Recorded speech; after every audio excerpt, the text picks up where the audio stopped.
Әуезов неге орыстан әйел алғанына өкінді? Қазақтың ұлы жазушысы, қоғам қайраткері. Ғұлама ғалым Мұхтар Әуезов орыстан әйел алғанына өкінген көрінеді.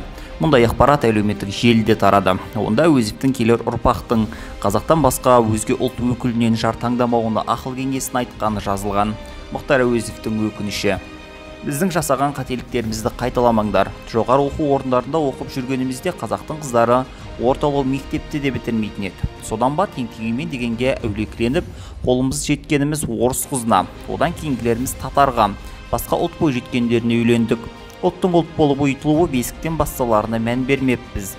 Ал ұлттың ұлылығын сақтау үшін өз жұртыңның аруымен бас қосудың аса қажеттігін кеш сезіп сан соғып отырмыз.